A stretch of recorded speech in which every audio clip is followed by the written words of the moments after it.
In the early decades of the 20th century, war moved beneath the surface of the oceans not with flags or parades but in silence. And these were the submarines of World War II. Long steel cylinders designed to vanish beneath the waves, carrying men into darkness for weeks and sometimes months at a time.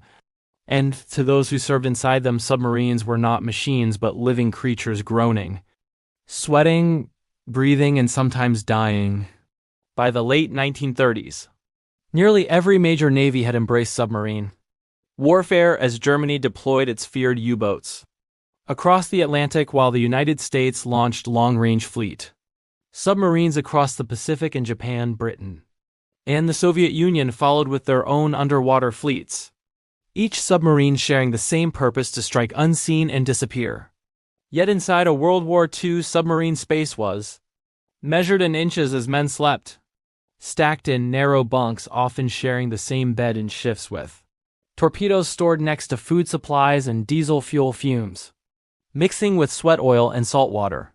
leaving no privacy, no fresh air, and no sunlight, only steel walls and the sound of the sea pressing in, while life aboard these submarines was relentless, with engines roaring during surface travel, shaking every bolt and pipe, and when submerged, the sound changing into a constant hum of electric motors, punctuated by creaks as pressure squeezed the hull,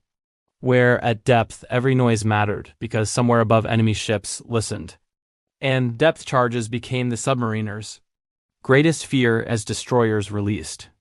explosives into the water, sending shock waves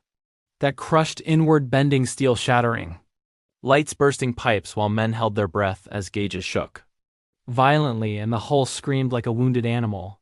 And although many submarines survived these attacks, many did not, earning German U-boats the grim nickname steel coffins, as more than 30,000 German submariners never returned home while across the world. American submarines fought a different war in the Pacific, prowling shipping lanes near Japan, cutting off vital supplies of oil, food, and weapons, and playing a decisive role by sinking thousands of enemy ships and slowly strangling Japan's war economy. Yet danger never disappeared as mechanical failures, faulty torpedoes, and long isolation pushed crews to their limits aboard vessels that were not comfortable, not safe, and not forgiving, with temperatures exceeding 40 degrees Celsius, condensation dripping constantly from overhead pipes, food spoiling quickly, fresh water rationed, and showers rare or non-existent as men went weeks without seeing the sun.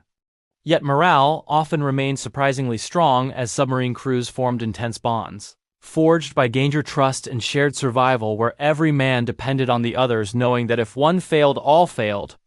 But for every story of heroism, there were silent losses as entire submarines vanished without a trace, leaving families waiting years or decades, never knowing how or where their loved ones died. And even today, many World War II submarines remain